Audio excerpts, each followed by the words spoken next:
Welcome to a Fresh Perspective podcast, catering to the latest in ingredient trends, consumer insights, and food news. Brought to you by Corbion. Hi, and welcome to a Fresh Perspective podcast, the podcast where we talk about everything food. Today's topic is really exciting for me. And I was talking to our guest before we started, and it's exciting for her too. It is generational differences. And we're going to talk about how generational differences are kind of changing the way people are acting. My guest today is Jonna Parker. She is the team lead at IRI Fresh Foods. Welcome, Jonna.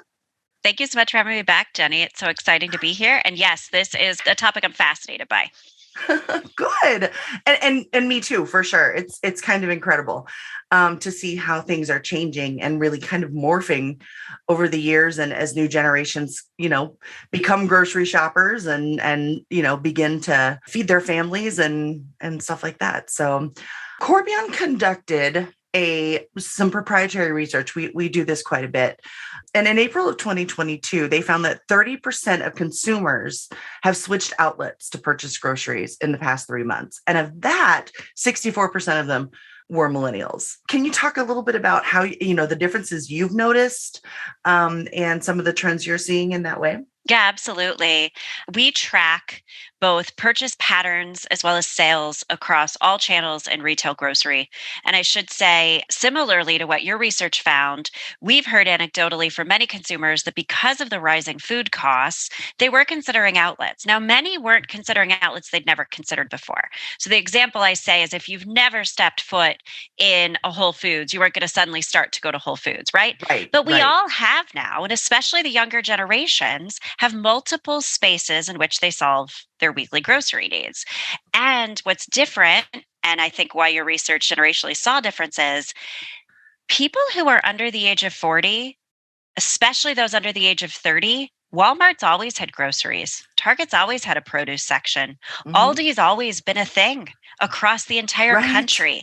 Right. And the investments and the other piece is, remember, Costco memberships blossomed during the pandemic in the early days, originally for the need to buy in bulk. But what drove the club channel in both, especially Costco, but even a lot of Sam's, having closed their underperforming stores and focusing on their performing stores, people got to the club store and they kept going even as the nation started to open up more because they found products, varieties, trends they didn't see anywhere else.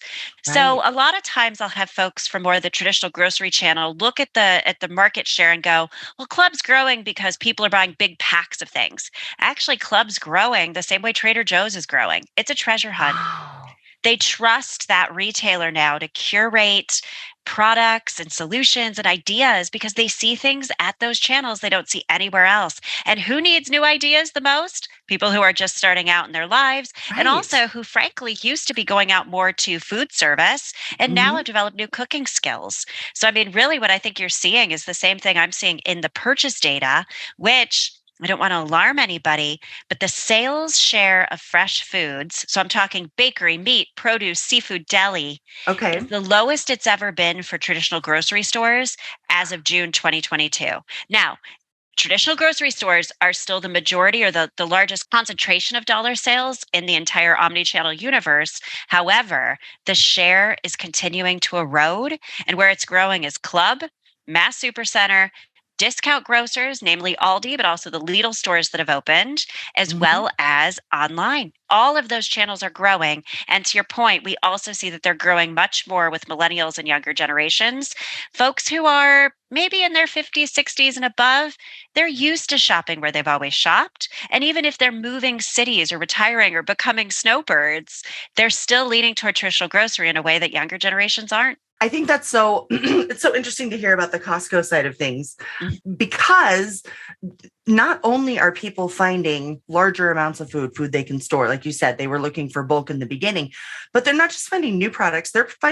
I know because I go, you find products that are high quality, like really high quality, like skincare, for example. I know we're talking about food, but I used to buy my skincare at Walmart, but I can go to Costco and for the same price get much, higher quality, better ingredients, better for the planet, all the things.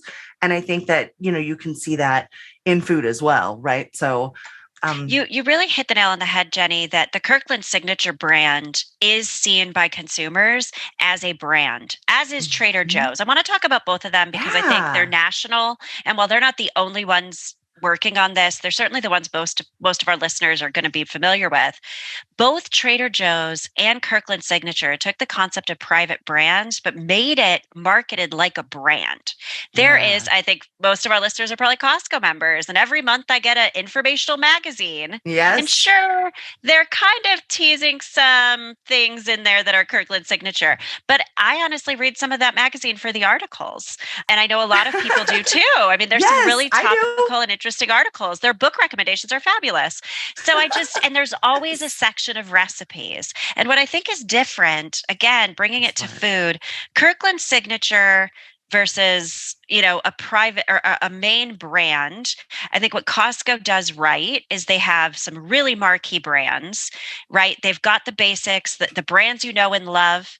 They also have their Kirkland Signature, but they also do a nice job of rotating in seasonal and smaller niche brands. So there are opportunities where they do really evaluate branding and say, hey, this could be branded. We shouldn't just leave it to Kirkland Signature, but there's no one in the marketplace that's doing maybe something that's more environmentally friendly, right?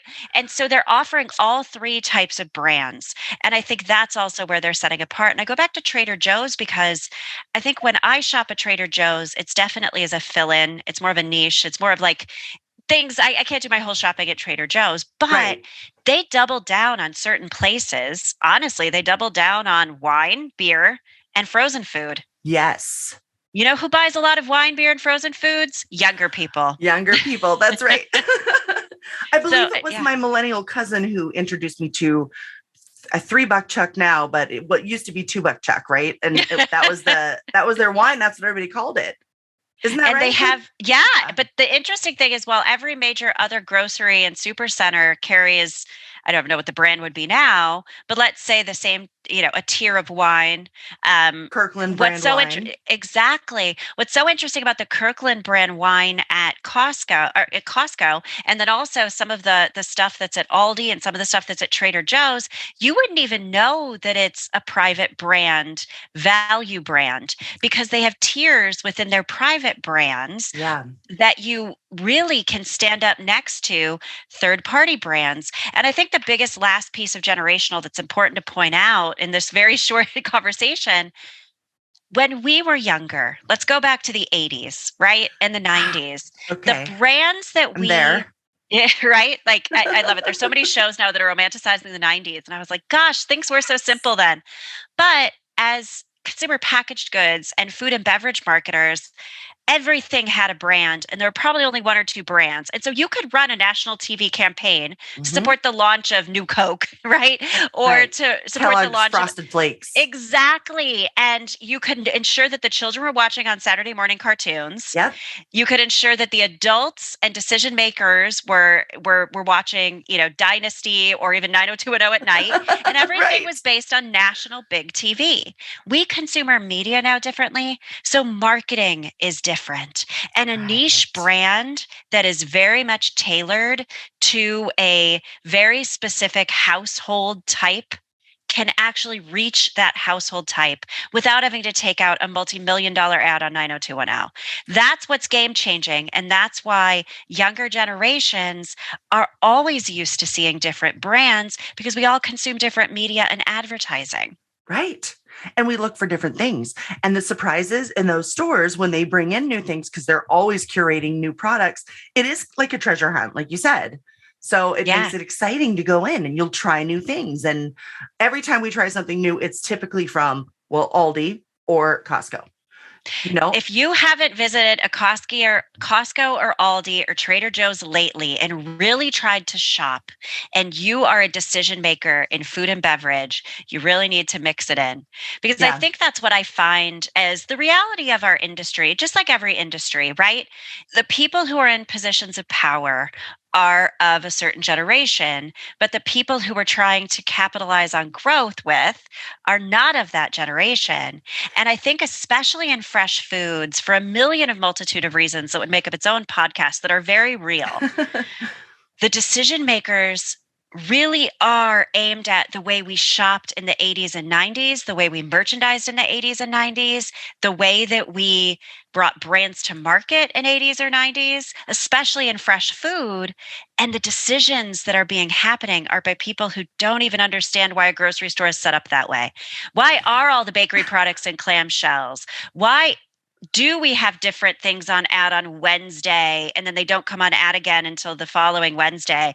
Who even looks at an ad anymore anyway? That's what people under the age of 40 and especially under the age of 30 are asking. And yet decisions that are being made in the boardrooms and the sales floors of America, those are the questions we're asking ourselves instead of, why does someone want to buy this food over that food? Right. And that leads me to my final question, because time always flies. The differences that we're seeing right now, right? You're saying the people in the boardroom that are making the decisions are not marketing in the way that, the younger generations would receive it, right? So in the future, when those people grow up, and become the people that are making the decisions, what do you think that's going to look like? How are they going to impact like long-term shopping here? I think that the biggest thing to take away, and thank you for asking that question last, but I think the most important piece to remember is shoppers, especially of younger generations, shop for solutions and foods that meet their needs. Mm-hmm. That is the principle of shopping. Value is not price. Value is, does this meet my needs, especially in an inflationary environment? And if the product, even if you can think about as a food marketer, the features and benefits that should relate to your target audience that might be a younger millennial or Gen Z, if you have to list that in more than one sentence and it doesn't scream from the product sitting on the shelf, then your product isn't going to resonate with them. And the reason I bring up why that's different today, because we've been talking about features and benefits that resonate with consumers since the dawn of marketing.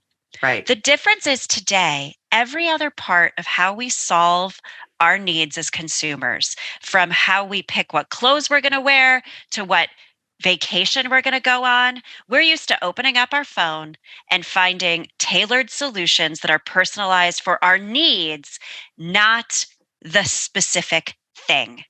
I have become a convert to Stitch Fix. I know other people who do Rent the Runway. Mm-hmm. I haven't stepped foot in a fashion store in months, not because I don't want to, but because why would I when a box shows up at my house every month? And if I don't like things, I can send it back. Right. And it's can you imagine if your style and right. So people are still shocked. I mean, one last fact is that we're seeing a slight uptick in online grocery shopping in light of gas prices. But I think it's because the folks who have converted to online grocery shopping think it's so much easier just to have your cart already loaded with the things you need.